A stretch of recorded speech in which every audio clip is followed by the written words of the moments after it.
Hey everyone, Ange Drake here from 23W. Today we're joined by soft tissue expert Mick Breen, who led us through a 90-minute workshop all about building functional feet. This video is a must-watch back if you experience any foot pain. So experiencing recurring plantar fasciitis, knee pain, hip pain, or any issues with your feet just in general. At the end of the video, he does share some really practical tips on what you can do today to actually improve your foot health. But please watch it back and let me know what you think. I'm not going to spend much time talking. I'm going to throw it straight over to Mick. Mick Breen is based over in Thornbury, out of a really sweet little massage studio up the top of a very cool CrossFit space. I came across Mick a few years ago. He's incredible in the soft tissue area, knows a lot, and he's the one that got me and my husband started on our barefoot journey. Both of us completely different issues, but complete game changer. Working in the industry, especially with women over the last 10 years, I've noticed there's probably one common complaint that a lot of people just don't even bother complaining about, but it's one of those things that completely brings you undone, which is your feet. And I think as women age, we put up with a lot of things, but your feet is something that you don't want to be there going into your older years having problems with. But like everything, if you don't do anything about it, it's just going to get worse. So well done for taking time out today to join us. Hopefully you get a lot out of today's workshop. Ask lots of questions. Over to you. Thank you. Cheers, Ange. And thanks for coming, guys. Yeah, and thanks for the patience there. Yeah, my name's Mick. So yeah, I'm a myotherapist. I've also been a personal trainer now for 15 years. So know quite a lot about the injuries in the realm. Been involved in the gym for a very long time to see injuries coming in and out. And myotherapist now for 6-7 years. So dealt with a lot different niggles here and there, but mainly what I've come back down to is starting with the feet. Foundation of everything we do is with our feet, and it's not looked at very much today in the health and fitness area. So we're going to dive a little bit deep into feet, shoes, even look at sedentary lifestyle and bring it all back together. It's going to be a bit more interactive than just sitting there and listening. Like Anne said before, please ask questions, hands up, shout out, I don't care. I prefer to be interacted back and forth instead of me just talking to you. It's not the way I like to work, all right? But to start off with, we're going to do a little bit of an exercise. As the slideshow says, please kick off your shoes and stand up. Socks are optional, up to you.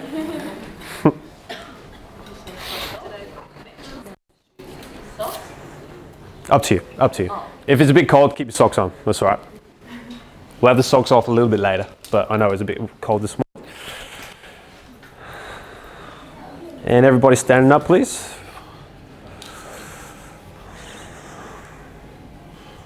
So we're just going to do a small little exercise just to really bring across this powerful message that we're going to go through today.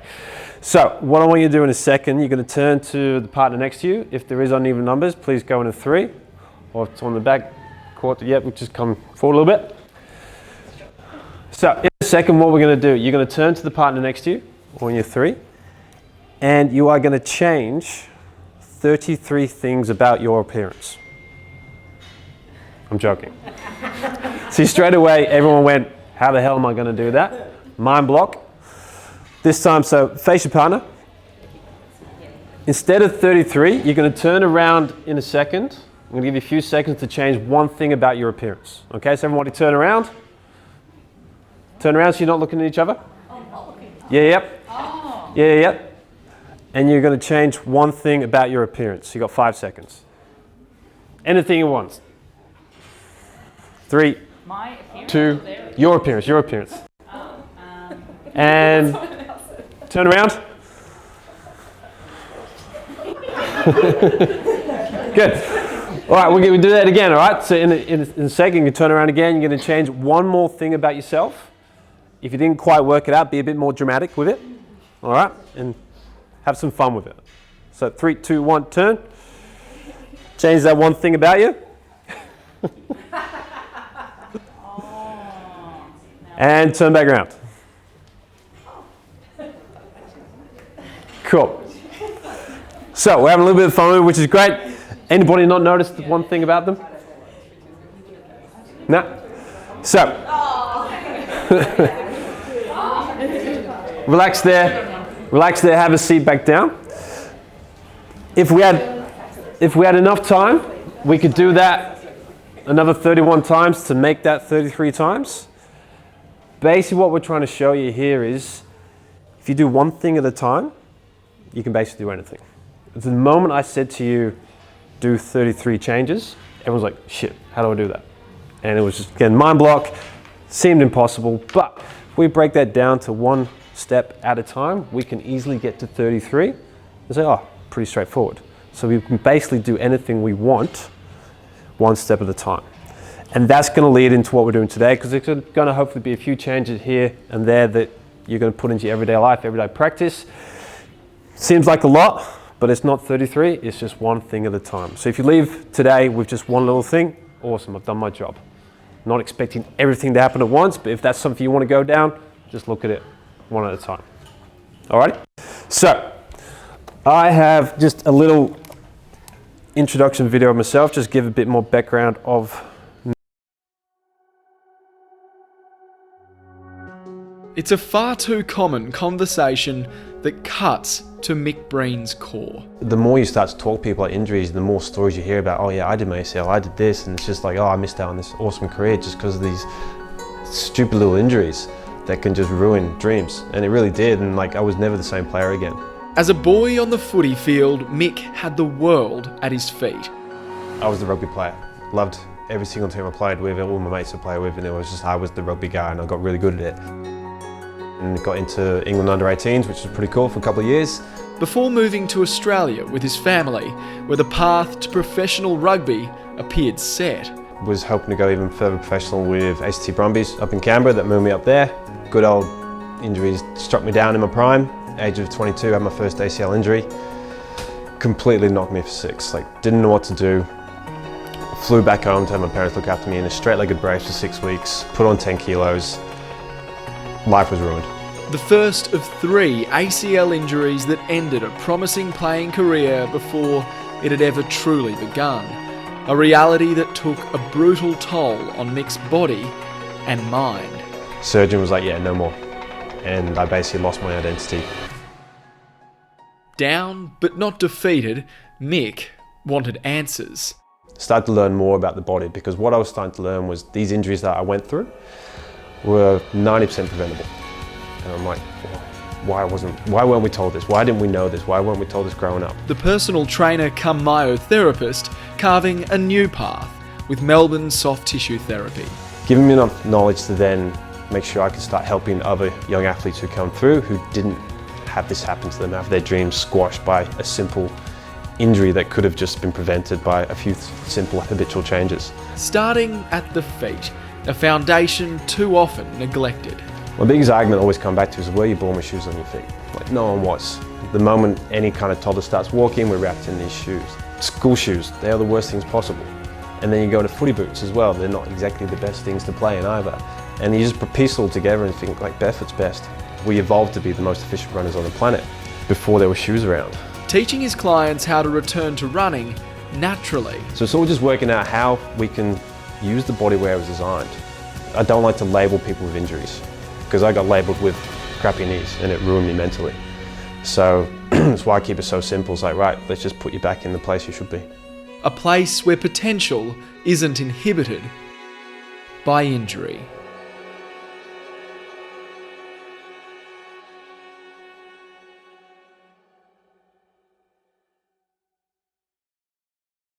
And 80% of these people will experience some type of foot pain in their lives. Anybody had foot pain? Majority.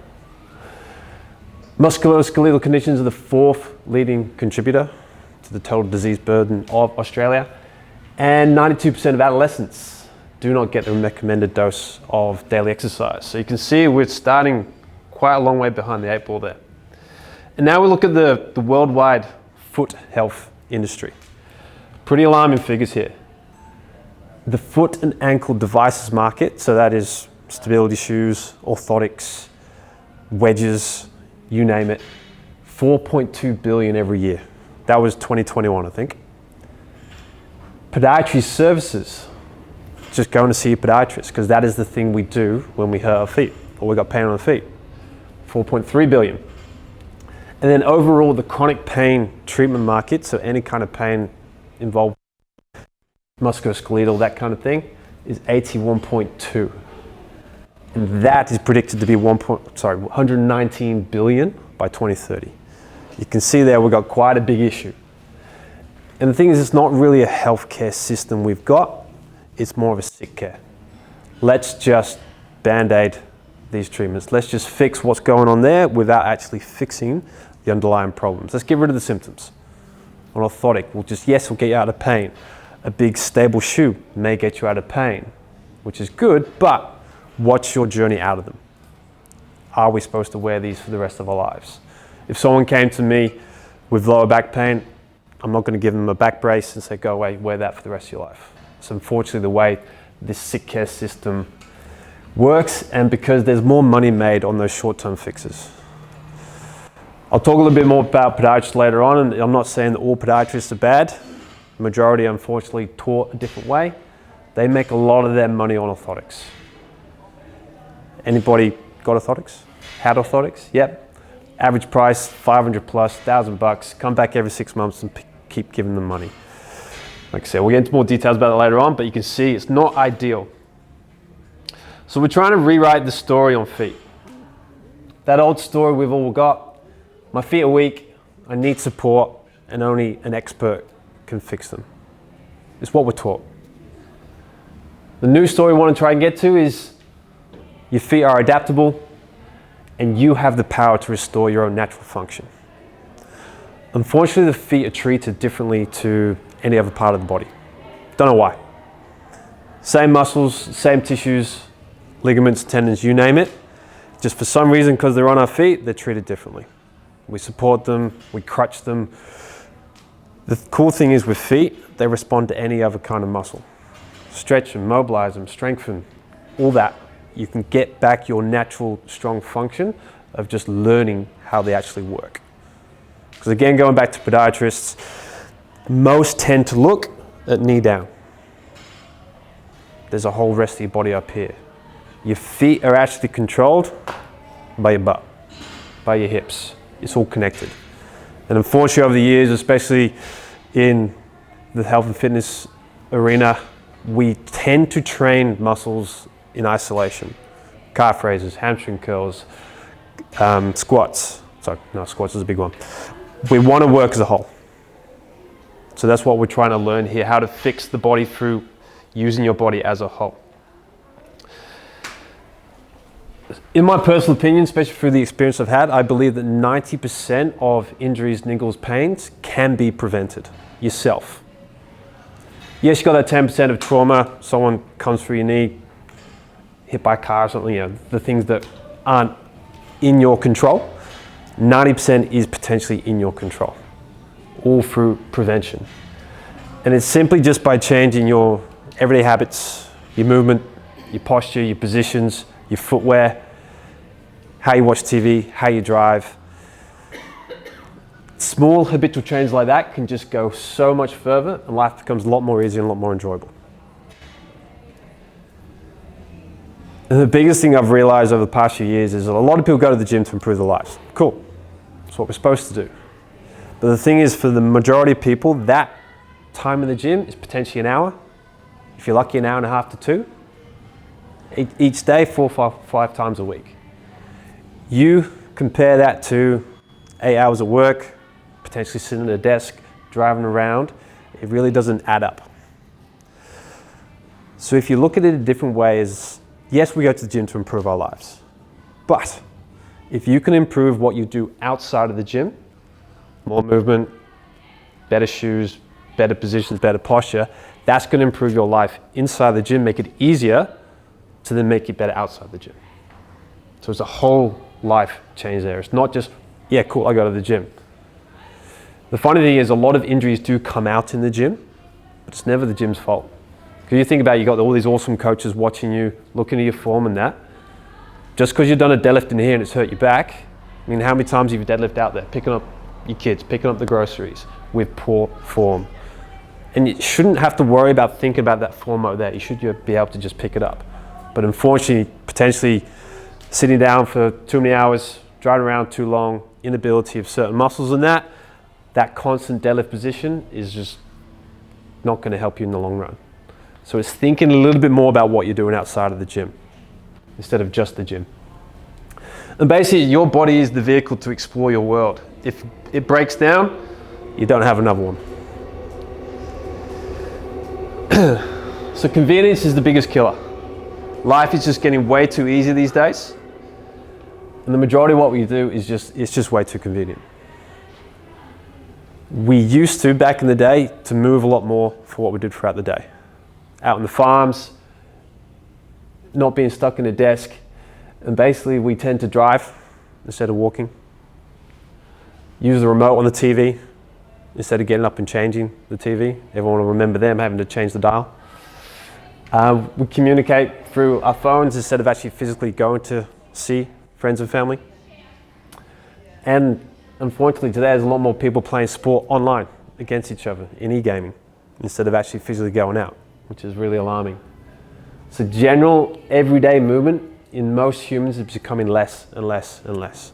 And that's where all these niggles, injuries and pains are coming from. And that's why we've got such a huge obesity problem. So have a look at this sedentary lifestyle. On average, humans spend 13 hours sitting down. It's quite alarming. When you actually think about it yourself, it does add up. You think, oh, I don't have a desk job, but you drive, you sit to eat, you sit to watch TV, you sit to relax. It can really add up. And again, these are all averages, not everyone's the same, but unfortunately it's the majority. So 7.5 hours of work, hour and a half in front of the TV, hour and a half leisure time, hour and a half on the home computer, and 1 hour eating.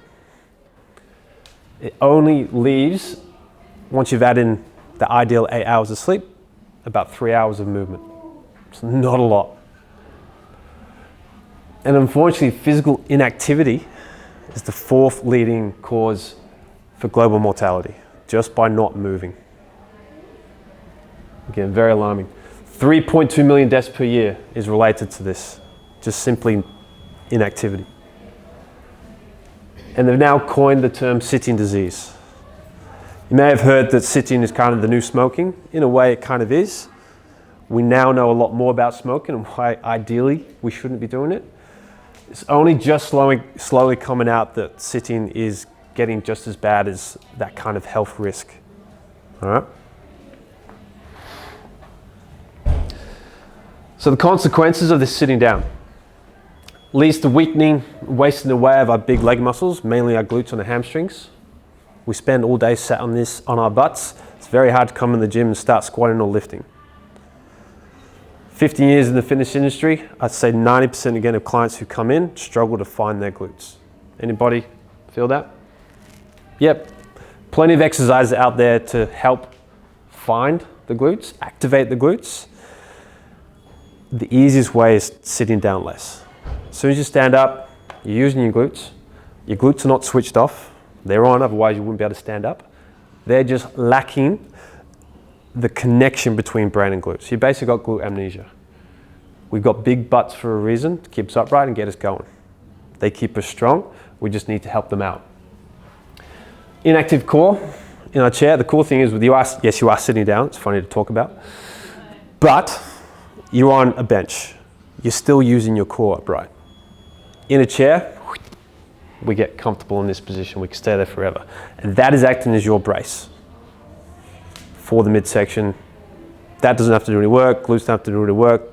The chair is holding you there. Just like with our mattresses at night.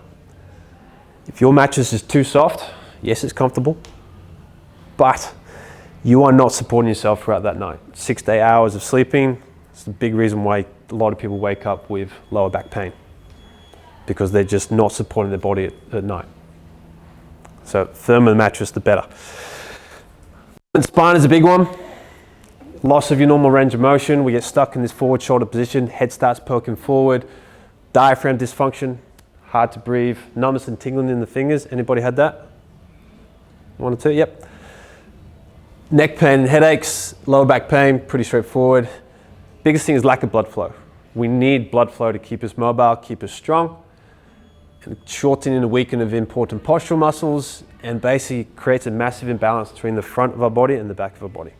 Body loves to work in symmetry, but very rarely are all of us or anybody in a good symmetrical body. And we're less alert and productive at work because we just get stuck in these chairs. So benefits of standing versus sitting. Standing increases your energy and productivity levels. Lowers your stress, improves your mood. Boosts your metabolism, tone muscles, even reduce common aches and pains.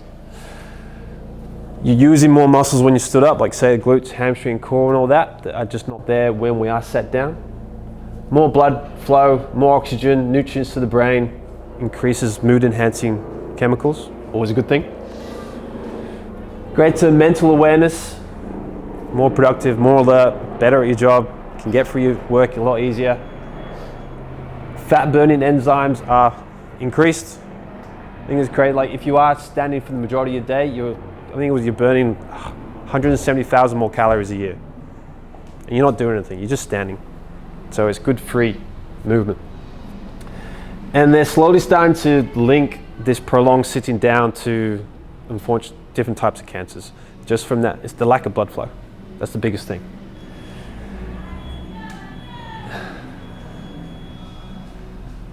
So let's now go from sitting down to ill-fitting shoes. Pain and discomfort, shoes that are too tight, really squash that shoe together, feet together. Foot deformities, bunions. Anybody got bunions? Yep, a lot of people. I have as well. I wore footy boots, where they gone? Footy boots for 21 years. Nice, tight box. Basically, I can't move my little pinkies. They've been stuck in there for so long. Posture problems, wearing shoe with a heel raise will affect your posture in a way. Okay, we'll go into a bit more detail that later on. Reduced circulation, increased risk of injury, and performance limitations. So if you have a constantly stuck toes together, lack of blood flow, lack of nerve supply, lack of function up the body, 70% of your senses come from your glutes. Sorry, your feet, to tell the body what to do. If you're in a big cushion shoe that's not allowing that to happen, you're limiting your performance. There's a lot of performance available to you in your feet. Vivo Barefoot, who are the shoe company I'm wearing right now, they did a study a couple of years ago. 6 months of wearing a barefoot shoe, your foot strength increases by 60%. It's just like being barefoot. And the reason why I believe it's so high is because we start off in such a weak position, because the amount of years we've been wearing shoes. The thing with the body is it adapts to its most common environment. Just like with sitting down, that is most people's most common position. So we kind of build strength in this position. Because the brain's just going, okay, you're going to spend most of your days there. Let's build better, stronger positions. So connective tissue gets put down, builds strength, keeps you safe. You then come into the gym. You've been here all day, you then go to press overhead, neck goes, shoulder goes, something's aching, paining. It's not ideal, because the brain goes, what are you doing? You're not sat at your desk where you are commonly there. Same with your feet. Bunions will cause over time is because that toe box is just too small. Your big toe is so important that it needs to be straight. Any kind of angling in is going to lose the deformity of your arch.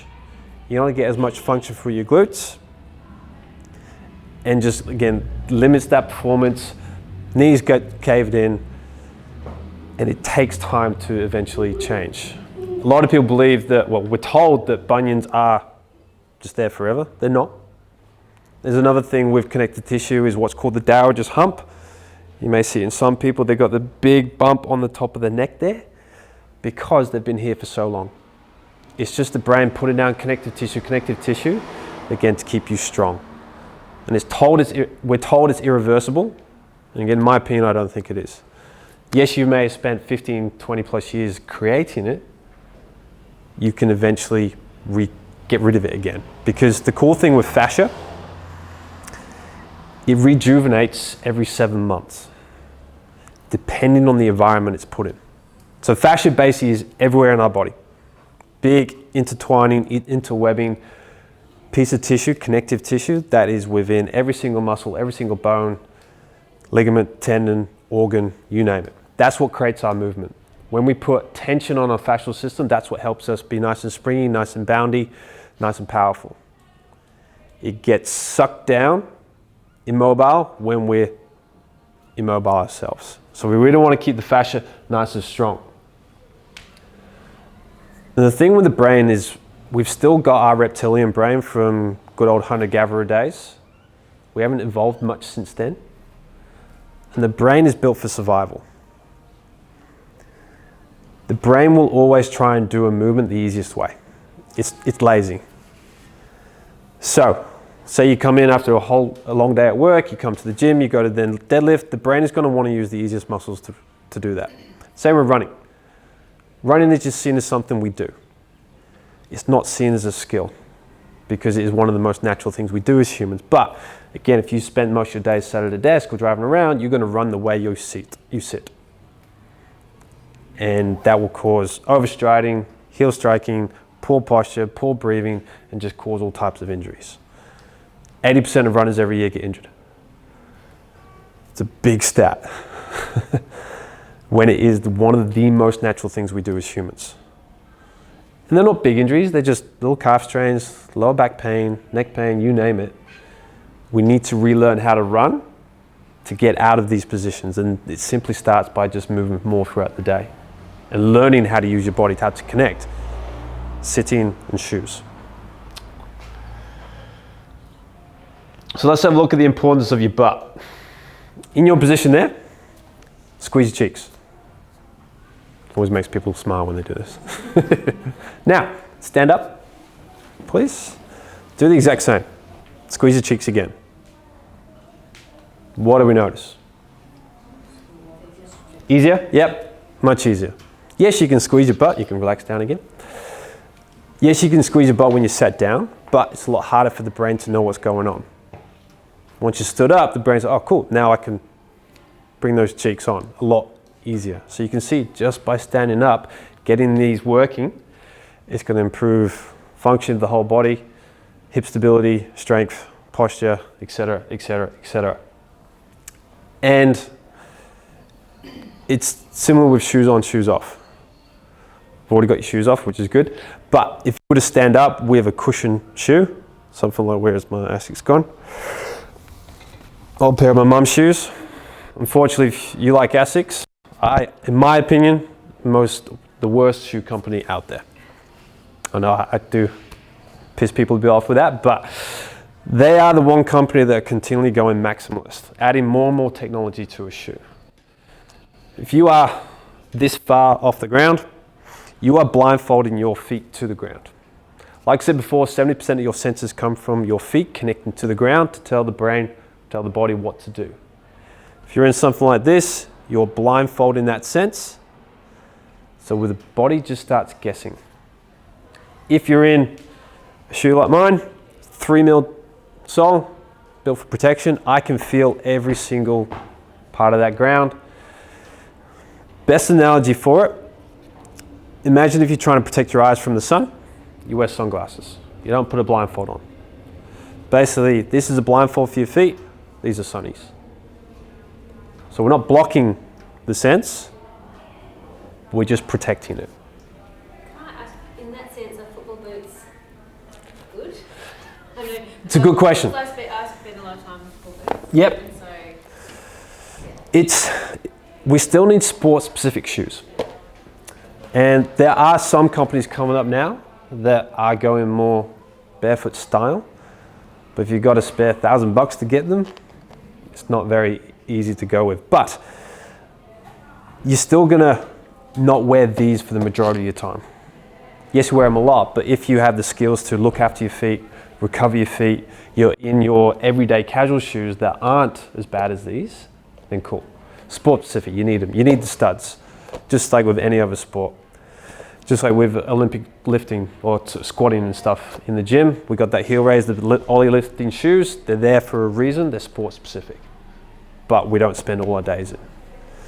These are nice and light, but again, the biggest thing is that toe box, and they're just stiff. Like I said, there are some cool companies coming out with newer footy boots, but they custom build them. They 3D print your shoe. So hopefully soon they will improve. So looking again at barefoot and the shoes, so your foot is a magnificent piece of machinery. 26 bones, 33 joints in each individual foot. A third of your bones of your whole body are in your feet. There's a big reason for that.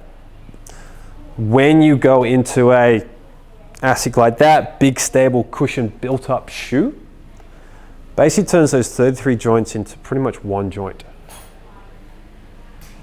Takes away that natural function of the movement. The moment you start to learn to walk as a toddler, put some shoes on. Put the new latest Nikes on, Adidas, whatever.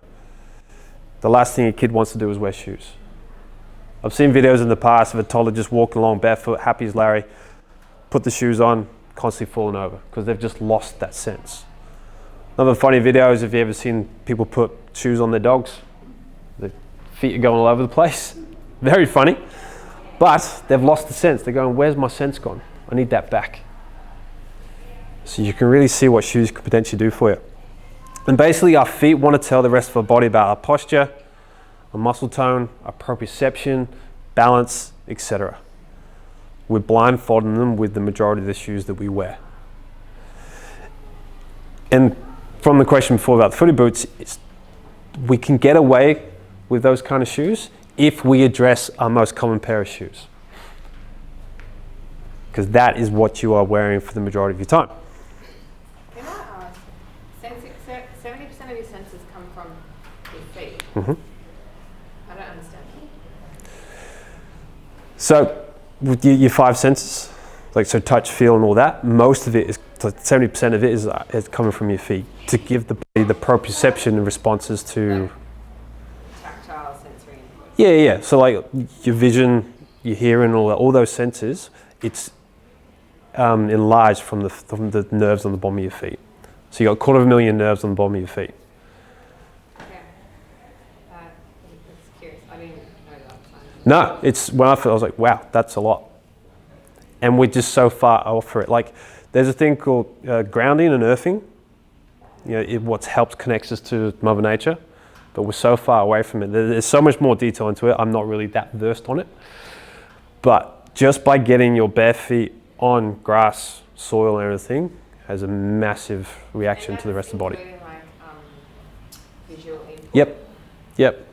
A lot of most of your proprioception will come from the feet because this is what connects us. The proprioceptive sense? Are you talking about all sensory input? All the sensory input. So we're blocking a lot of it. Leave it with me.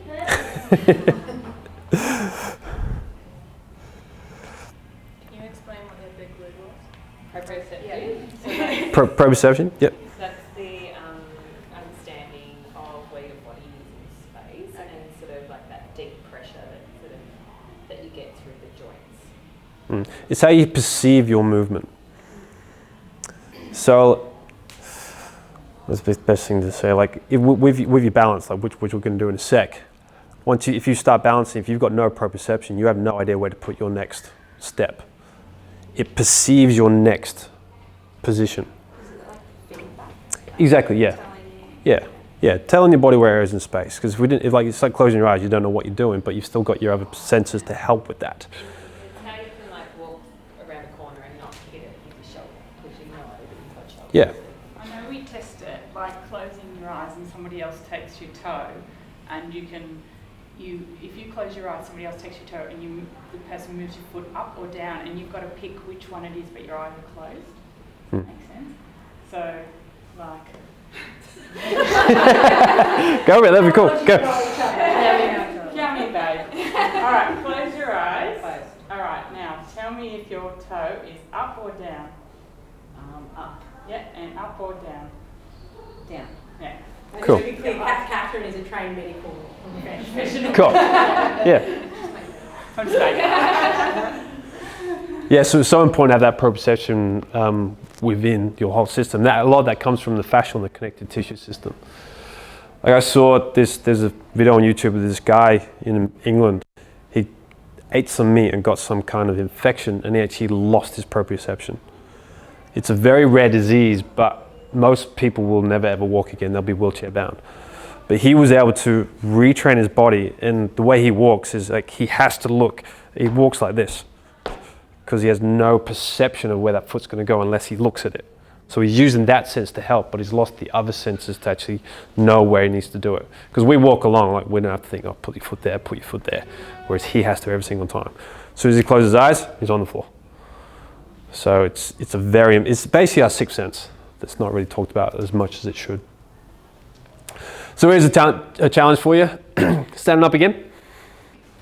I get all the balance on your right foot, please. A few wobbles here and there. And left foot.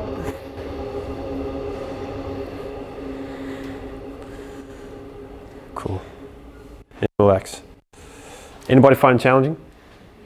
Yes. Yeah. A few people will do, yeah. You can relax down again. So balance, again, is a forgotten skill. Aids with that proprioception side of things. 80% of your walking is single-legged. 100% of running is single-legged. Running is a single-legged sport. But the thing is, most people do not have the correct amount of stability on one leg, that balance, to make running safe, even to make walking safe. As we start to get older, it's a big risk of simply falling over. And unfortunately, it can be fatal. You fall over, you break your pelvis, hit your head, just from having poor balance. And all we need to do to improve is just start by balancing on one leg as much as we can. Because again, going back to the feet, for a lot of people, they've got that smaller base to stand on because their toes are squashed in. It's much easier to stand with a wider base than it is here. So as soon as we start getting there, if we don't have this is just going to take forever to find its position, whereas if we've got a nice, strong, stable base, we can stay there forever. And building your single leg balance will improve, again, everyday posture, walking, running, lifting, your squatting, your deadlifting, your jumping, all of it. Because it's not just building the balance, it's building that proprioception to allow you to continue that. Like if you are a runner, ideally you need to be able to balance on one leg for minimum 1 minute on a flat surface. But for a lot of people, we don't run on flat surfaces, trail running, or on grass and all that. We still want to be able to test the feet. Because the thing is, majority of where we walk and stand and work and all that, they are on flat surfaces. It's not the most natural thing that we should be walking along. So our proprioception is not tested in our everyday living. And then again, you add in the shoes, it's even stiffer. And taking away all the perception of the foot goes into the shoe. Big example, again, going back to good old ASICs, is they pretty much own netball in the country. A lot of the girls and guys wearing ASIC shoes, they are up to the heels. They added in their ankle braces. So you've already got that big stable shoe on, you add an ankle brace, that whole complex is not going to move. Where's the next port of movement? Poor old knee. So catch the ball, you got to sidestep, foot's going over. The brain has no idea that foot's about to roll over. So it's just going to keep going. But because that can't move, poor old knee. That's what happened to me in rugby. I had really poor hip stability. No one touched me 2 of the 3 times I did my ACL. So I sidestepped, foot went out, knee wanted to help out because this didn't come in and help. So with the netball shoes, they're in a more minimalist kind of shoe. I'm not saying they need to wear minimalist shoes. If they had the perception and mobility and strength of their feet, they would be able to tell the brain, oh, please switch my glute on. Okay, cool, we'll just carry on. Cool thing happened to me a few years back when I was getting really deep into the barefoot side of things. I was just walking along a gravel driveway, not the most comfortable thing in the world, but then I was about to hit a big rock right on my arch. My foot kind of perceived it, and I suddenly just went like this, without consciously doing that. I was like, what the hell just happened? It's just because my body said, oh, danger, cool, hips come around, bring it around. So it's very trainable. So risk of falling as you get older decreases a big time if you build up that balance. So let's have a look at the major footwear problems. So most shoes are too rigid. They're stiff and there's no movement whatsoever.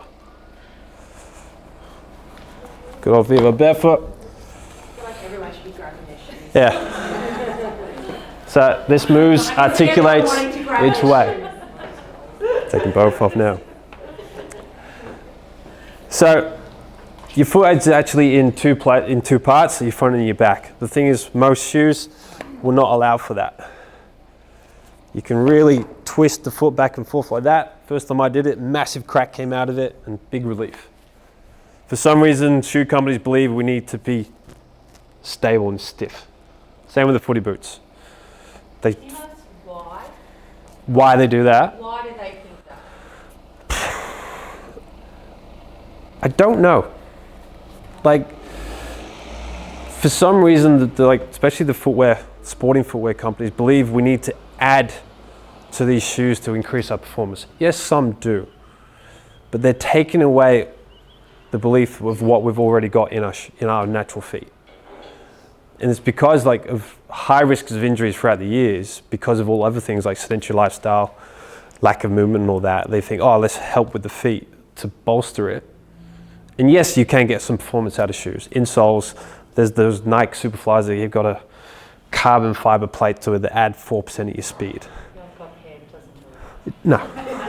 It's these studies they do. They just come up with these weird kind of studies. And the funny thing with running studies, every single study is done in a lab on a treadmill.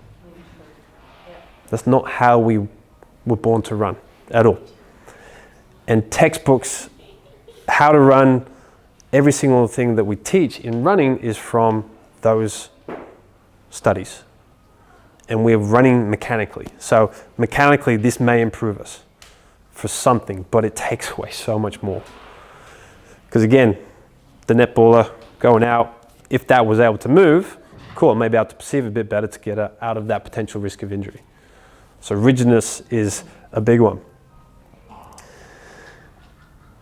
Narrow toe box. We've touched on that a little bit. That is not what your foot looks like. The widest part of your foot should be your toes. You look at a toddler, newborn baby, the widest part is their toes. But as soon as they go into shoes, over so many years, closer and closer and closer, look down at your feet, you'll notice they tend to go to a point. And for some reason, shoe companies keep doing it. If you ever get measured at your feet, you tend to get measured at your knuckle. And again, who came out with that? No idea. You need to have the space in your toe box to be able to wiggle your toes, for that big toe to be straight, and just, again, create that stable base. Because if you're constantly walking along with that big toe pushed in, again, you just quickly stand up again.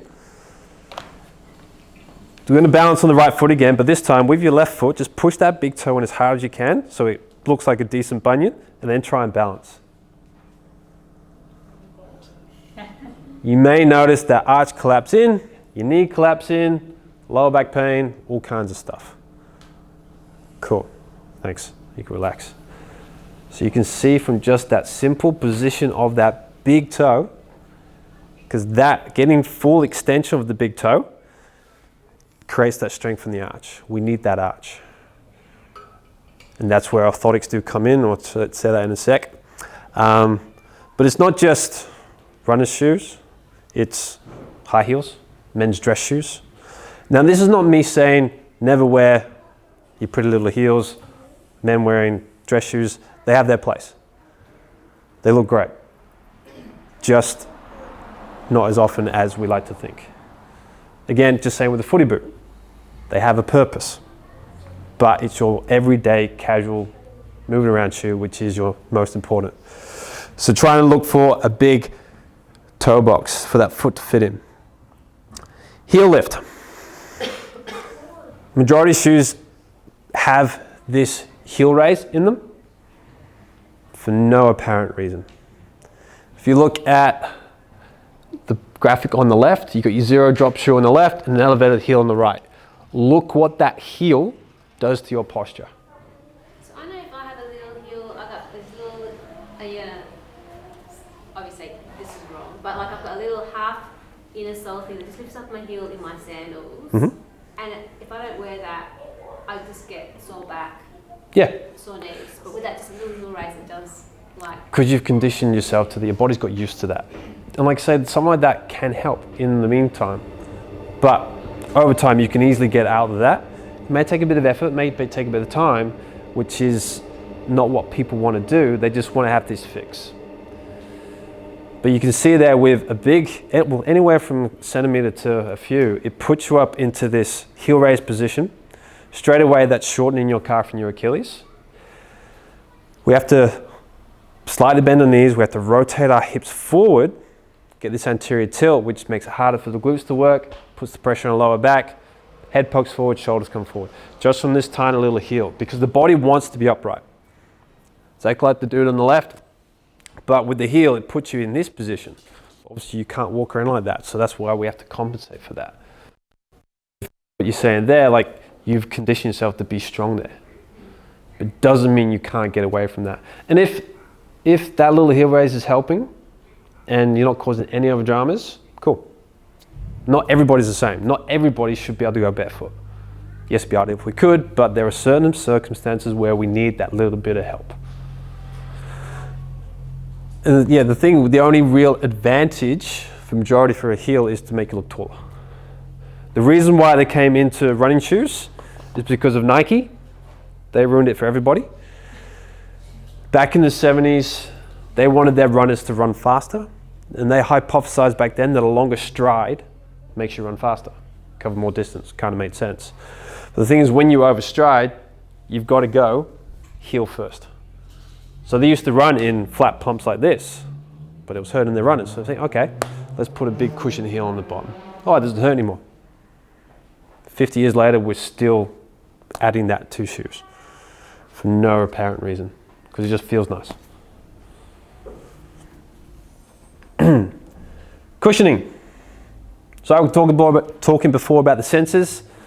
The farther away we are from the ground, the more blindfolded we are to it.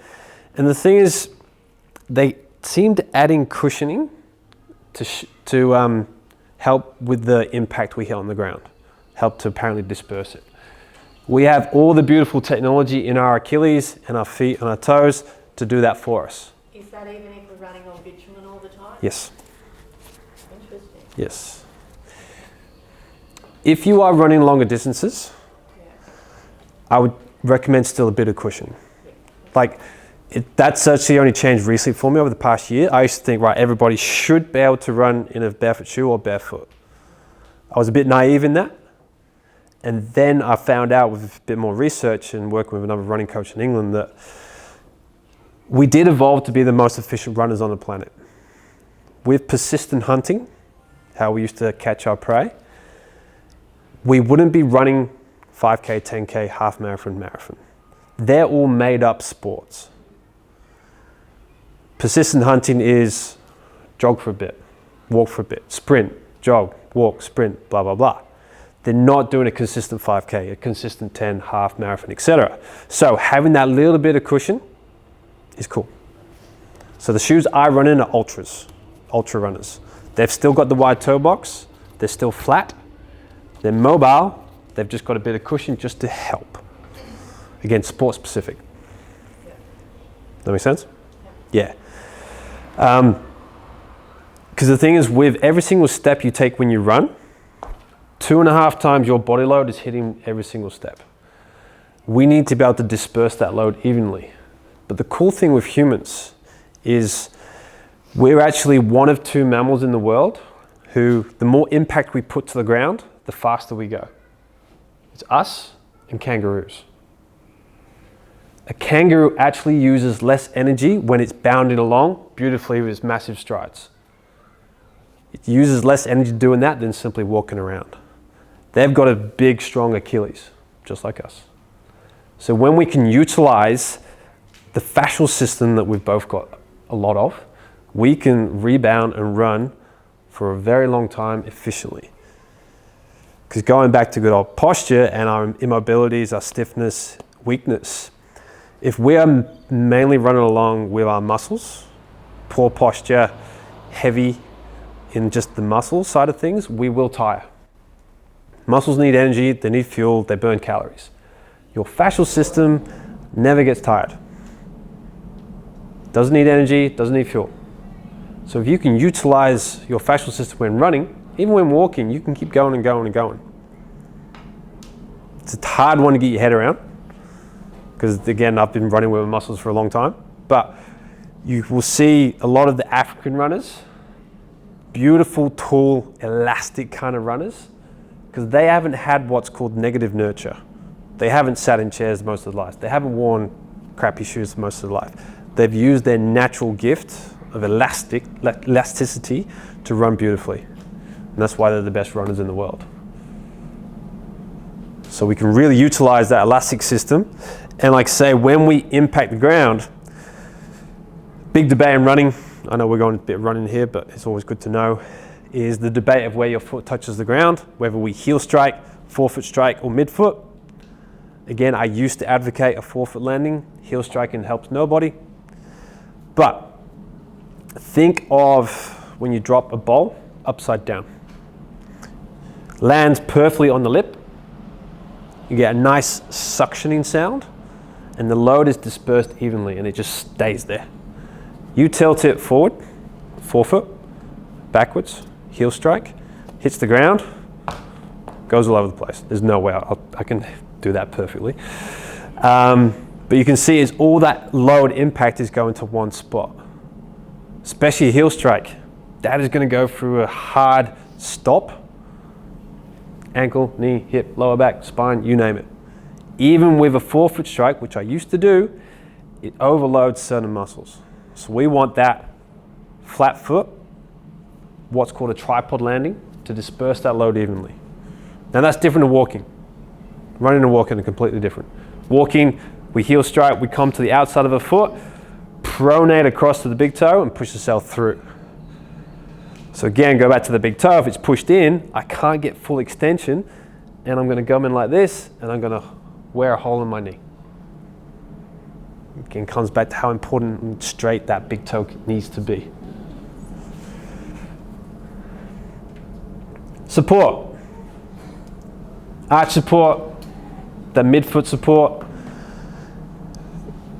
Yes, it can help with pain in the very, very short term, like the orthotic. Long term, it's limiting your natural ability to move. May have heard of, like, you may overpronate, where the arch kind of collapses. You may have flat feet. Anybody told they got flat feet? Yeah, a couple of people. It doesn't matter what your foot looks like. We're all different shapes and sizes. It all comes back to how much control you have of that foot, that structure. So you can have the flattest pancake foot in the world, you can have a really high arch, but if you've got good control over it, who cares? You may never change the look of that flat foot, but if you've got control of your glutes, your arch, cool, who cares? Just like with anything in the gym, you may look like you don't squat efficiently, but you use your body to what you can do best. So having that arch support in the way, big orthotic as well, as you walk, as you run, the foot cannot naturally pronate. So that is when the arch comes through. We use that pronation to spring us forward, but now it's hitting a hard stop. So the foot's just going to get weak, doesn't know what to do. It's like, okay, that's there now, that can do the work for me. Bottom of your foot just gets immobile, weak, and crappy. And it's hard for the glute to do what it wants to do. So having that kind of support, yes, it in the very short term can get you out of pain. Cool, get out of pain. But we need a road out of that kind of support, that orthotic. Toe spring. Where's this one? Put the foot, the shoe flat on the ground. See how the front of it goes up? Why? Does your foot look like that? No. Reason being.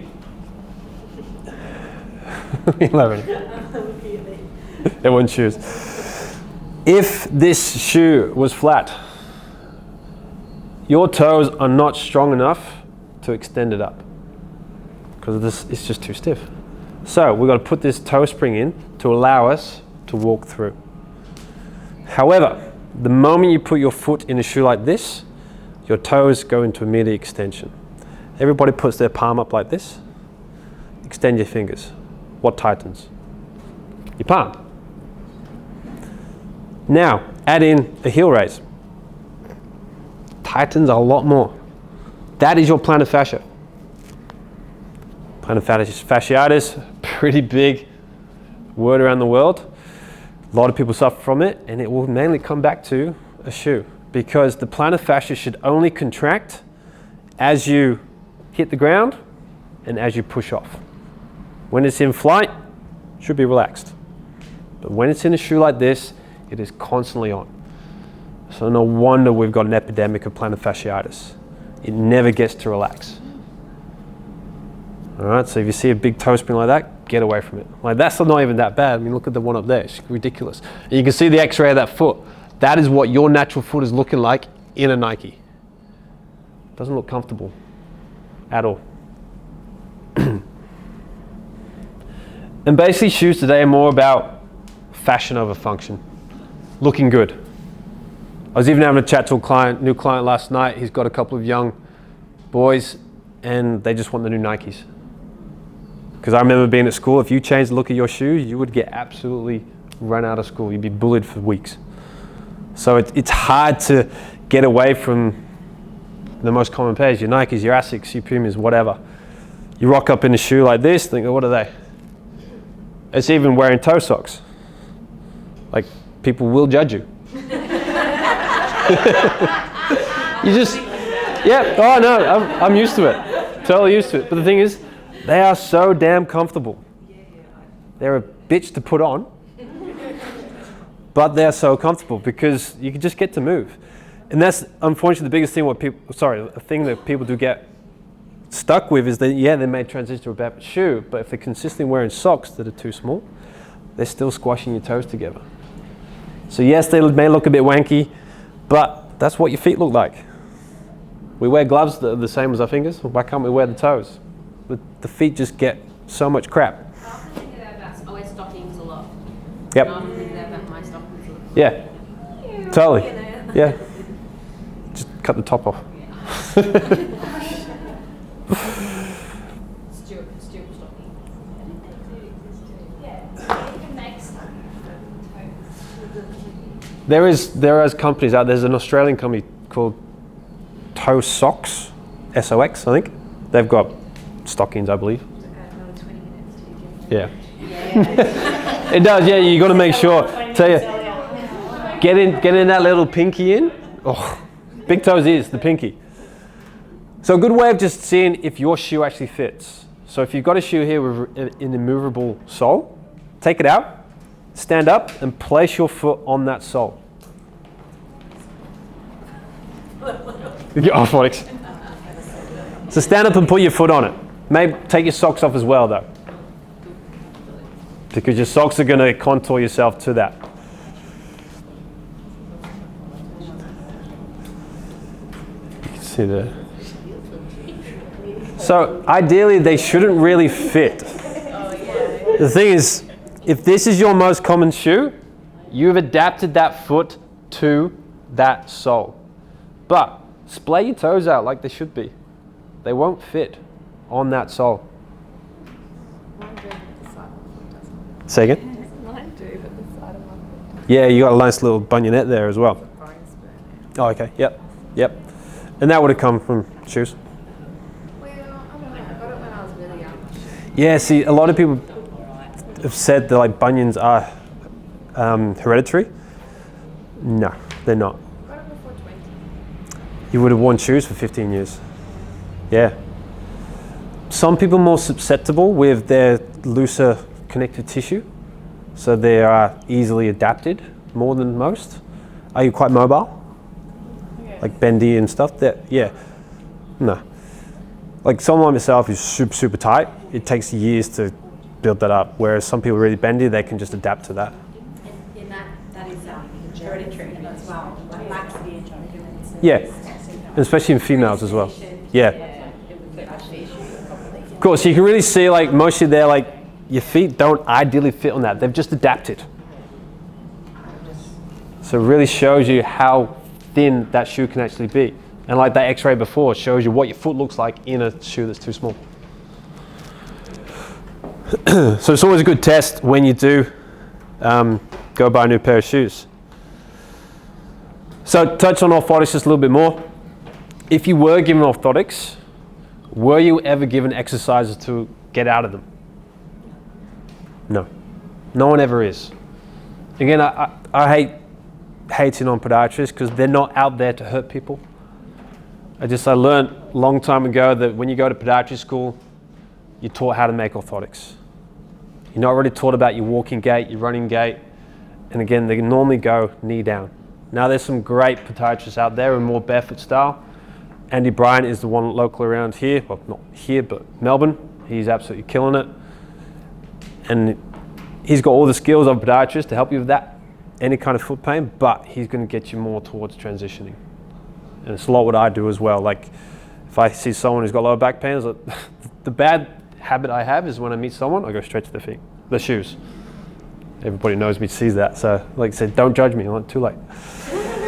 So orthotics, yes, they have their place in the very, very short term. So over the years, I've jumped in a few plantar fasciitis Facebook groups in there just to try and help. And the biggest question that comes up is like, what is the best pair of shoes for plantar fasciitis? And they normally come back with, oh, Hockers. Anybody got any Hockers? Good. Good. You've had them before? Yeah. If you don't know Hockers, guys, they are just this amount of cushion. They look like this and comfortable. Get you out of pain, but they are the most horrendous piece of things for your feet. And as always, if it helps you out of pain, awesome. But you still need a journey out of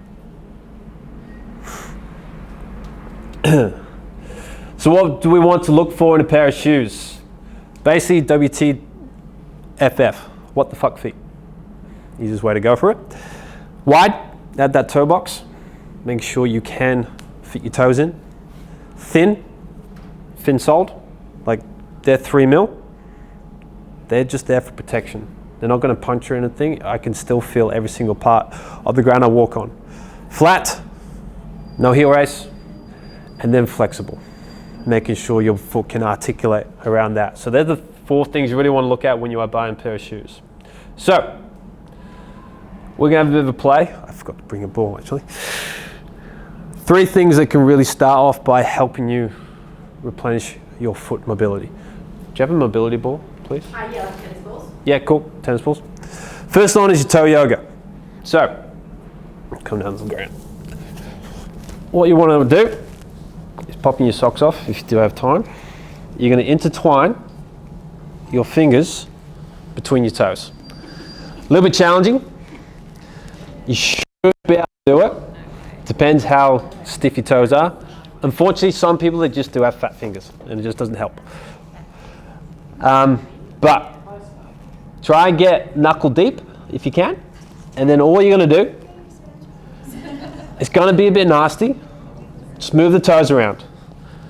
Both ways. I got a good crack out the big toe there. And just move it around. Yeah. My fingers in. It's a bit nasty because you've got a lot of connective tissue again between the toes. And if you were spending the majority of your time squashed together, there's no blood flow. So just by spending a minute or 2 here, doesn't feel nice to start off with, but the more you do this, you know, if you're watching TV of an evening, it only takes a couple of minutes. He's got a nice pen. That's why I've kept my socks on.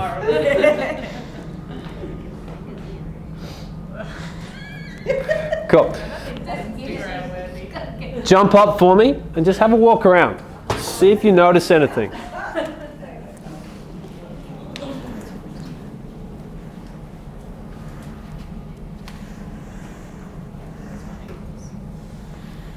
What do we notice?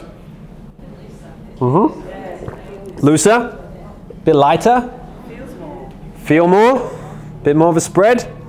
Beauty. And then what was that? 45 seconds to a minute? Imagine doing that every single day for the next however long. To add on to that, once you've done about a minute of that, you can then go to one individual toe, bend, flex, rotate, pull, whatever you want to do to it. Especially with the big toe, you want to get that straight. We always want to see enough toe extension. So you can really pull it out and just be rough with it, because you're really getting into the connective tissue and the webbing of the toes. So big toe, index, middle, ring, pinky, just play. There's no right or wrong way to do this. Just get used to opening those toes up. All right. So that's your toe yoga. Couple of minutes a night, all you need. Plantar mash. Now, tennis balls are okay. I would much prefer a mobility ball. I did forget to bring them, sorry. Mobility ball, like spiky or something? Spiky balls work. I just think the spikes cause unnecessary pain. There's no added benefit to them. Like my favorite is a lacrosse ball, because it sticks to the skin and you can really tack down the skin. I actually have no idea what it's made of. But with a tennis ball, you can kind of squash it a bit too much. If you've got really painful feet, cool, start with a tennis ball. But just standing up, all you need to do, pop your heel on the ground, start on the outside of your pinky and just come across and try and work out some of the nasty. So again, tennis ball, you may not get the best out of it, but you can really start to feel a few spots here and there. Golf ball not be fat enough? Golf ball will be fine. It's a lot more pinpoint, a bit more painful. These are a bit broader. So again, nothing wrong with that. But it's just exploring the bottom of your foot, because you've got 4 layers of tissue on the bottom of this foot. That plantar fascia, again, gets tacked down in those shoes all day long. So we want to just spend a minute or two opening it up. You've got to hold on to it. Make sure your dog doesn't steal it as well. That's always comes. It's funny, have you seen toe spreaders? Yeah, so you got these silicone toe spreaders. My dog absolutely loves them. If we leave them out, they're gone. Courtney's lost her last 2, I think. Yes, it's the rubber. It's the rubber. Cool. So again, a couple of minutes, just each foot. It opens up the foot there. But again, tennis ball, not ideal. Hockey ball, cricket ball, baseball, lacrosse ball is what you want to go with, okay? All right, take another seat. Now this one, last one I call is a razor away the pain. Getting your fingers in between the bones of your toes. Now this is probably the nastiest of the 3, especially around the big toe and the pinky. The bottom of the foot tends to get most of the love. The bottom of your foot, sorry, the top of your foot doesn't. So with your fingers or your thumb, just get onto the side of the bone. It may not feel like a muscle, but we want to improve these sliding surfaces. Good, healthy tissue should slide nice and freely and should not be painful. Yes. If that is too much for your fingers or your skin, grab an eraser. That's why it's a razor away the pain. And it's a little bit nicer. So just get a HB pencil with a rubber and just work your way through there. Big toe in the middle, like you've got 4 regions to work with. Like say the big toe and the pinky will probably be the worst. But again, that just helps improve blood flow and nerve supply. If you suffer with cold feet, this is a really good one for you, because just playing with this for a minute or so, you'll see all the blood start to pool the top of your foot and just get function. Like I said earlier, blood flow is king or queen. All right? So just getting in there, like I say, don't kill your fingers too much, get a pencil, and again, just play. You can move it around, just get a few cracks again, but yeah, really dig. Careful going too hard though, because I had one client who came back with a massive sore on his toe. Like, how hard did you go? Oh, hard. We're causing discomfort, we're not causing pain. All right? There is a limit. So there's 3 easy exercises to do for your foot health that don't require much. 5-10 minutes of an evening, sat in front of the TV, on the floor. just by starting to do that, even if you are sticking with the shoes you got now, cool. I'm not saying that everybody needs to change the shoes. You can get away with some by doing some foot strength health. Of course, it'd be better if you do eventually transition to a shoe, but again, that's not in your journey. Cool.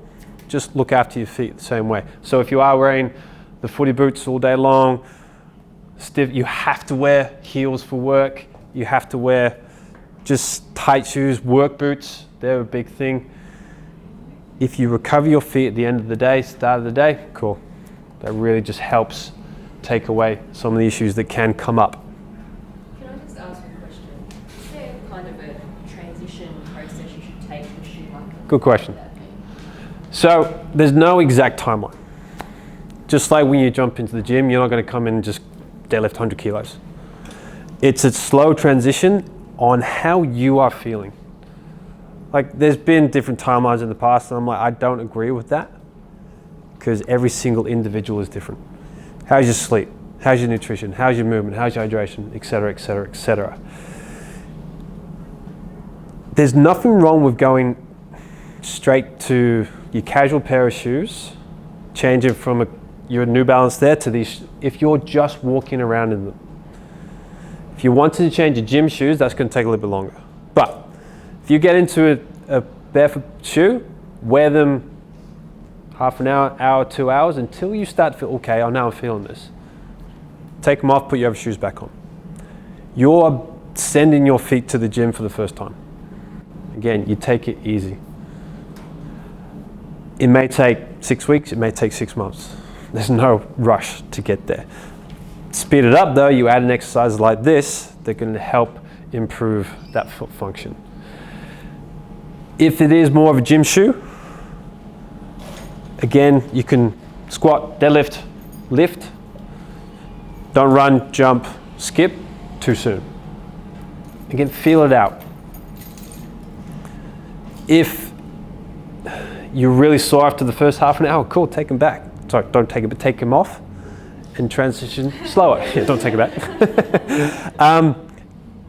It's always down to the individual. It's just like with any other injury. I always get asked, oh, how long is it going to take? I don't know.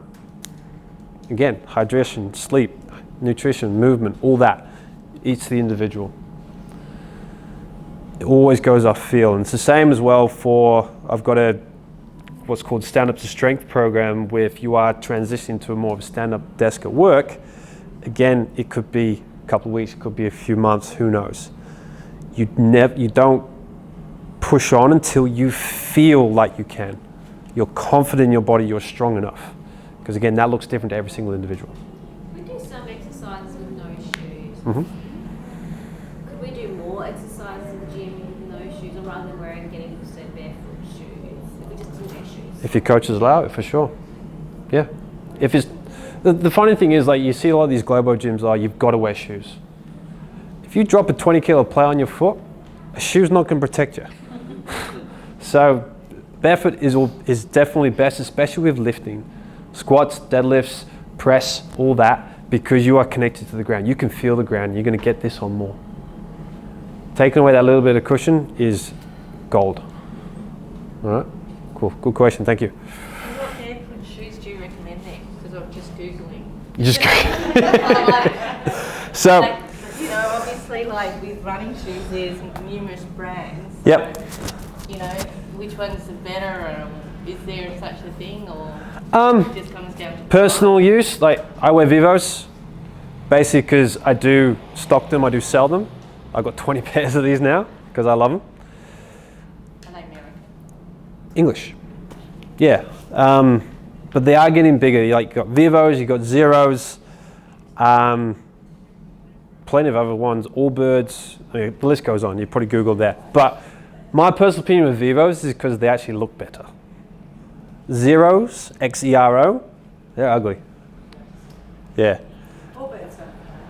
Yeah, they're good. Field Grounds are good. They're German. But the thing I like about Vivos is they've got a big range. Lots of different colors. You've got hiking boots, you've got work shoes, you've got casual shoes, you've got kids' school shoes. Same price? Same as any other pair of shoes, unfortunately. $220. Yeah. These Primus Lights, these are the most versatile ones. So I work in these, run in these, gym, casual. These are, yeah, about 220, 215, 220. And how do you know when they're worn out? It's like, how many kilometres will you get out of that one? Don't care about kilometers. That's another thing I hate about running shoes. You need to change your shoes every 100 Ks. Why? Like, if they're still functional and working, like I've had these for maybe 2 to 3 years now, like I've still got grip, they're fine. With runners though, because they've got so much cushion, they're just gonna wear out. They want you to wear them out so you buy another pair of shoes. I've got some people bought Vivos 4 years ago, still got the same pair. It's why I've got 20 pairs so I can choose which ones I wanna wear. It's the hardest decision every morning for me. Which one, I get Tommy to choose which one am I gonna wear this morning. Well, this problem we all have, which shoes to wear. Exactly, yeah. But yeah, Vivo is just because like I'm used to. But again, all you got to come back is those 4 things: wide, thin, flexible, and flat. I do have some. What's the weight of them? Compared to It's not much to them at all. Yeah, like compared to that. I know, I used to run them. Yeah. I know. Yeah. I've had everything with those. Exactly. So again, it's a transition, and it's finding what you like the most.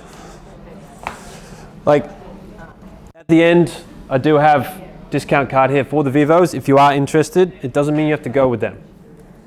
There's plenty of options, which is getting bigger and cooler these days. They're just hard to find. It's mainly online. There is one shop here in Melbourne, down in Hampton, Soul Mechanics. They're the ones with the biggest range of barefoot shoes here in Melbourne. But online is always best. But with barefoot shoes, you do want to try them on, ideally. I have a few different sizes at the clinic, at the gym, so if you are interested, let me know. But I will always try and get people towards them, even if there's nothing wrong with your feet, because it's just barefoot's best.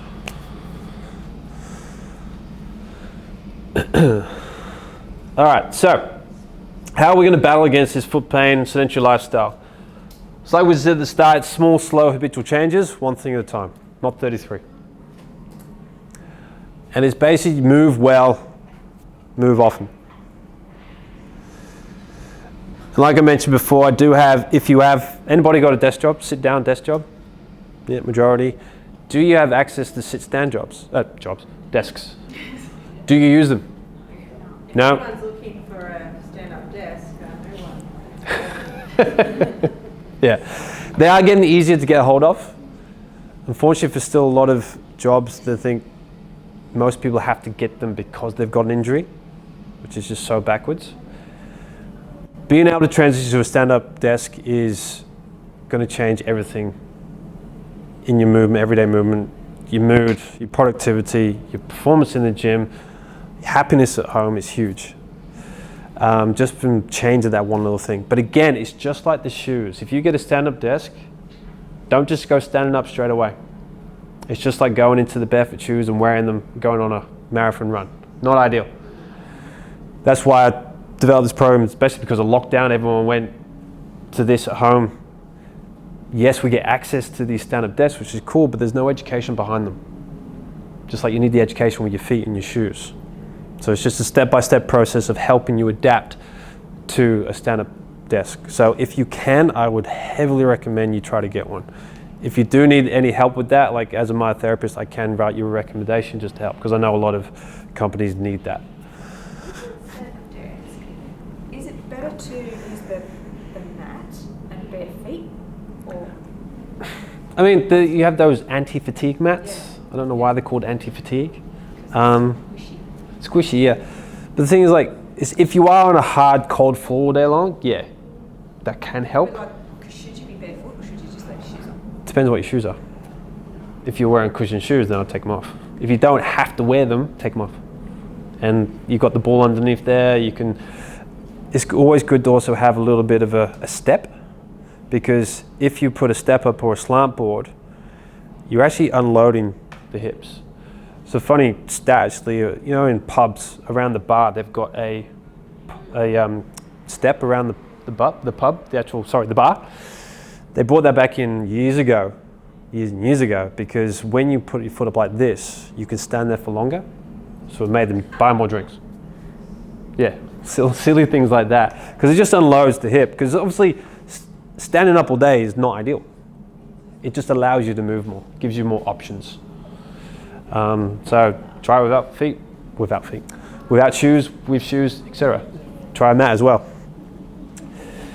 Building up that single leg stability, always ideal. Just get your balance as strong as you can. Barefoot at home or wherever possible, whatever allows. I've been to the supermarket a few times barefoot, you get some horrible looks. But again, if you don't care what they think, who cares? Even the socks, yes. It's probably better being barefoot, hey? So, assess your most common pair of shoes. Like say I do have, grab a card at the end.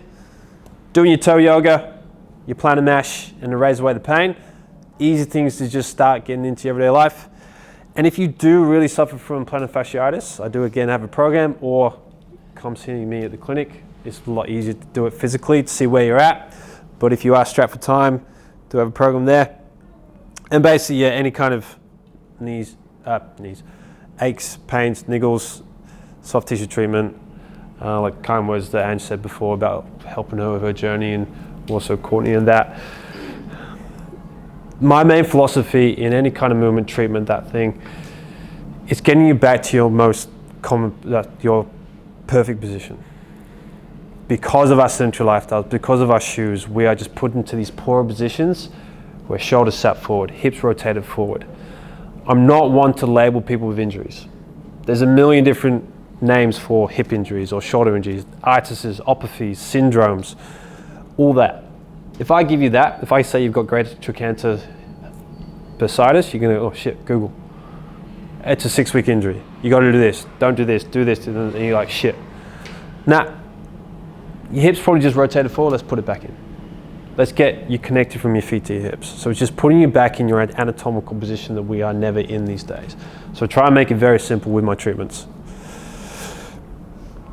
And if you are a runner, I do have a running, natural born runner online, but also in person. Like we went into a bit of detail before, with running, it should be the most natural thing we do. Unfortunately, it's not. And it's not treated as a skill. It should be treated as a skill just as much as squatting, deadlifting, jumping, etc. Big thing I try to advocate, especially if you play sport, like if anybody played a ball sport growing up, were we ever taught how to run? You were. I played softball, and Yep. we were taught, that's not really ball sport, but we had What is one of the softball? dads that taught running, he took us running. Wow. Yeah. See, that's very, very rare. Like I played 21 years of rugby, never taught how to run. Did it? This was one of the dads was athletics. Cool, perfect. Yeah. But again, majority of sports, especially in Victoria AFL, athletes are running 15 kilometers on average a game, doing the hamstrings, doing the knees, because they don't know how to run. In all these sports, we look at skills, tactics, conditioning, running just to get fitter, not seeing running as a skill. And that's, again, I bring it back to the very primal way what we were given as humans, talking about that fascial system, the elasticity, getting you running as efficient as possible, the way they say that gift you were given, because we're so far away from that. And it's only a few small changes here and there that really help. Any questions?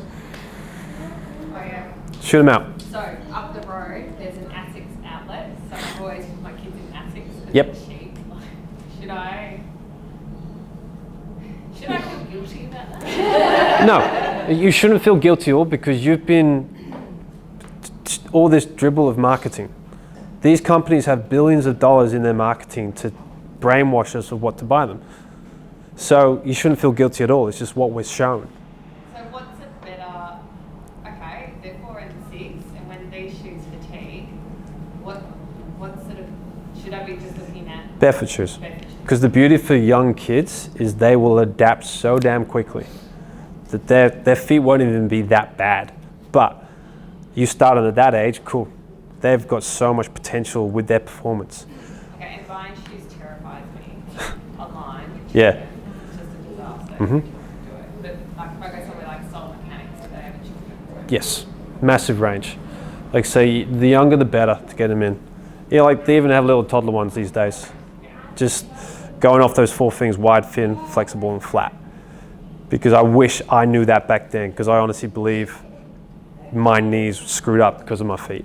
Because I had no stability here and I had nothing in my feet. I've been trying to do this for years now, I still can't wiggle that little pinky. Because it's just years and years of built up. I could. Yeah, I'm 10 years old, so I'm pretty cautious about it. Yeah, so it's the best thing, one of the best things you can do for your kids is get them into just more minimalist shoes. And wear shoes less. Like the kids, in my opinion, like they hate wearing shoes. So with the running shoe then, what about just a neutral shoe? Because you've got the Keanos there, so they're quite a structured shoe. Mm-hmm. Yeah, so what about just an average, neutral running, like Pegasus, Nike Pegasus or something? Is that as bad? Well, obviously it's not as bad as that. Yes, you can still run perfectly in any pair of shoes. It's just the shoe like that will potentially promote poorer technique. It will allow for poorer technique. Because the thing with heel striking, a lot of people don't realize that heel striking is because, yes, we've got 250,000 nerves at the bottom of the feet, but they're all bunched up on a forefoot, not on a heel. So you can't really feel it. And then you put a cushion in the way, there's no way you're ever going to feel that. So taking away a bit of that cushion just allows you to feel a bit more, to transition more to that flat-footed landing. So again, nothing wrong with running in them. If that's what you like, if that's what you run good in, cool. Your technique is much more important than the shoes you're wearing, because your technique can accommodate for a built-up shoe. That make sense? Yeah, no, I'm just saying, opposed to a very structured shoe like that one, and a neutral shoe, it's better obviously to be a neutral shoe. The thing is, like, if you're going to transition into that. Yes, Yeah. and there is a transition period down, but like, got to be careful when, especially athlete's foot, call a neutral shoe. It's not that neutral. Well, it's far more neutral. Much better than that. Yes, there's better, of course. Because I walk past athlete's foot and you see some of the functional shoes, you're like, really? Because unfortunately, with athlete's foot, the kids that work there, they probably don't have much education given to them about the shoes. They just say, put you on this force plate. Oh, the computer tells you need these shoes. Yeah. So it's just being careful what they call it, because most of those kind of shoes are wrong. And it just comes, again, it's how you feel. If you run good in them, cool. Just make sure your running technique is spot on. Cool. Are there any shoes? I mean, I think back to, I bought a pair of barefoot, I bought them for the gym because I was sick of taking my shoes off. Innovates. But like I had a lot of trouble when it came to summer and sandals. Like all my like open-toed shoes were just flat and cheap, and it seemed like, well, they are flat, but I'm just feeling absolutely everything in them. So in summer we don't always want to wear sneakers. Like I don't wear thongs because they always cause me problems. But are there any shoe brands you recommend for sandals? Sandals? Yeah. Earth runners. Earth what? Earth runners, they're called. So they're basically just like a sandal, but the thing with thongs, sandals, Birds? no. No. Jesus. They are, no, I get hated on this. They are better because your foot is strapped to the shoe, but that cork pushes you in. It limits your movement there. With a sandal, yes, thongs are again bad, sorry if you wear thongs. Because you're gripping the thong, you're gripping your toes and you're widening up your plantar fascia. So you need a sandal that is just strapped on. That's it, where you don't have to work to keep that shoe on. And like my favorite is Earth Runners. Like Tiva or something like that? Sorry? Tiva? So they're not flexible enough. Sure. Yeah. The thing is, the best hiking shoe is a very minimalist shoe. Because hiking boots, again, big built up boots. That's what I was going to ask. I do a lot of on-the-go hiking with 20k packs on, and I've tried on every single hiking shoe at every single hiking store. Yep. Because I have such narrow feet, I end up with the stiffest ones because it's the only one with my foot didn't move around. Right. And then I'm finding that I feel like they're obviously wrong for me because I can't move my toes. Yeah, after a exactly. So, But like when you're walking on like hard rocks that are doing this, like I can't imagine wearing something that's certainly not as soft as this. right now you can't imagine it because you've never done it. There's a journey there, of course. So it's slowly transitioning towards that and doing more foot exercises to help give you more resilience in the bottom of your feet. Like I did a 8K hike barefoot in Dandenongs once. First 4K was quite nice. The last 4K was horrendous because I just wasn't used to it. But for the next week, my feet felt absolutely amazing. So it's just a slow transition. And yeah, hiking boots are literally the worst boots to hike in. It's funny. So Kyle, we're basically orthotics in everything, right? Yep. So where I can, I'm like, yes, it's that's my operation, you know. So if I wanted to transition out, you're saying, I guess I'm doing exercises to sort of strengthen and loosen up the fascia, and just being less, wearing things that are less supportive slowly to strengthen up your muscles and your balance. That's a really slow transition, yeah? Slow, yep. And it's bringing in your single leg balance, making sure you're building up that whole leg as a system, not just individually. And there's probably a few more exercises you can add in there. Like there's a plethora of foot, ankle, shin exercises. Because again, it's not just the intrinsic muscle of your feet, it's all the muscles and tissue around the knee, the shin, the legs and everything. So it's, again, going off feel. So it can be a slow process, but a very beneficial process. So I pretty much have sore ankles and feet for half the year, and that coincides specifically with the soccer season. Yep. So, but then as soon as I stop, it doesn't hurt. So I assume it's got to do with my movement in that. Totally. In the shoes. So that when you're in off season, Yeah. build up the strength for your feet and your toes. Like starting with those 3 exercises I gave you, that's a great place to start. If you need more, I can easily send more. There's plenty to do with the feet. Yeah. And when you're gradually getting rid of your orthotics, if that's the way you want to go, it's like just transition to another shoe. Is like take them out for an hour, put them back in. Take them out for 2 hours the next day. And it's kind of like record how it's going. So if you're writing it down and say, right, how did I rock up? How did I pull up? How did I feel? Did I do too much the day before? Bring it back. It's just like your training journalist for your feet. Same thing. Yeah. All right, cool. You mentioned like how you sit or like what you're doing when you're watching TV and stuff can affect your feet as well. So how should we be sitting? Get on the floor more. I mean, I'm certainly one who loves my sofa, but we get stuck on the sofa because it's comfortable. We can be there for hours on end. So every now and again, like have a rule 1 night a week, 2 nights a week, whatever. Jump on the floor if you're going to watch TV, because the thing is, yes, it's not as comfortable, but that uncomfortableness makes you move more. So you can be on the floor, being in a good old 1990 position, and then after a few minutes it's a bit achy. All right, I'm just going to go like this, going to go like this, on my knees, etc. It just, that kind of pain we get is just a request for change. That's all pain is in most of the bodies. The brain saying, oh, please move. And then being on the ground a little bit more than you're not, it naturally opens up your hip mobility. So if you struggle with squats in the gym or stuff, start sitting on the floor a bit more, half an hour a day, you're going to naturally open this up anyway, without having to put a ball in there or stretch for hours on end. It's just putting you back in your natural position. Because again, going back to toddlers, young kids and all that, they can put their legs anywhere. And ideally, we as adults should all be able to do that. We've just lost the ability. So you can get it back. Like I was saying before, with the fascial side of things, it can rejuvenate every 7 months if you give it the right environment. So it's just starting off with like half an hour of a week. Feels good, build it up, until you get to the point where some people, I would never do this, they get rid of the sofas. What do you mean like it just goes, oh. Well, just over time, the brain just keeps putting down more. Very tight. So like when it's coming to that 7-month period, it'll be more easier to stretch out or something. It's not just suddenly get 7 points and gone, it's over time, of course. Yeah. It's just the beauty of our bodies, it's just adapts. Yeah, just like if in the gym you're breaking down your muscles, and it's actually more of the fascia that you're breaking down when we're training to tell the brain, oh, build this strength up, rejuvenate this, I want to get to this position. Cool, I've got to help this by putting down more different connective tissue. Do you recommend using things like, I'm getting targeted for these ads for like the balance? Balance beams. Yeah, the little cord. Best thing you can ever have. I think I probably do it with like Yep. So balance beams are a great tool to have for everything.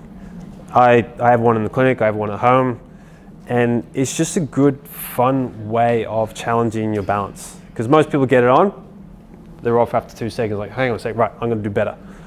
It's just your natural, innate, competitive nature with yourself, like, right, I'm gonna do good. And you want to improve it, because, like I say, building your balance will build up all kinds of strength. And you make it a challenge yourself because you want to get better. You can actually get better quite quickly. And again, the beauty of balance training is the only thing you think about in that moment. All the crap that we all have going on in here, shit day at work, you're fighting with the partner, blah, blah, blah. You jump on a balance beam, all you can think about is not falling off. It's a good form of active meditation. On a literal beam? Literal, yeah, just a balance beam. It's okay. Oh yeah, you probably have the foot collective. Yeah. Yeah. So balance beams, like you jump on cushions, pillows.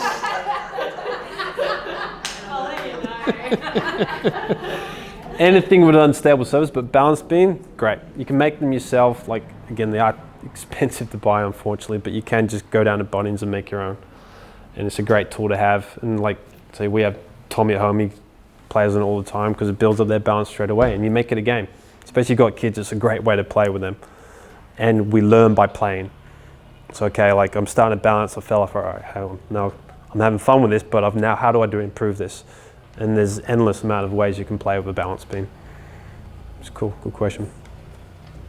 We might wrap up. Yep. We might wrap up there. Yep, going on a little bit further. So good to see everyone, really getting into that. I could tell like everyone's having lots of little aha moments. So put our hands together and thank you. Thank you. So as I said, Mick is located not that far away. He's got an awesome My Clinic set up just down the road. So please head in there and see him. He's awesome with everything, not just feet. But I think, as Mick said, it all starts with feet. I'm more than happy to have a chat. Especially like, I used to be that person that used to get really sore back from anything like being flat-footed, and just my own transition of getting these on more. So more than happy to share. I know that Courtney also wears Vivos quite a lot, but I think today it is just about taking one thing away. So don't try and overwhelm yourself. Set yourself an intention of just trying to implement one thing and test and measure, like what Mick said. Go from there and ask lots of questions. Looks like Mick's also got in some Yeah, there's a few things there. Yep. So make sure you come up and grab one, and I will also have this available in replay as well if you want to share it with anyone. Cool. Thanks very much. Yeah. Cheers, team.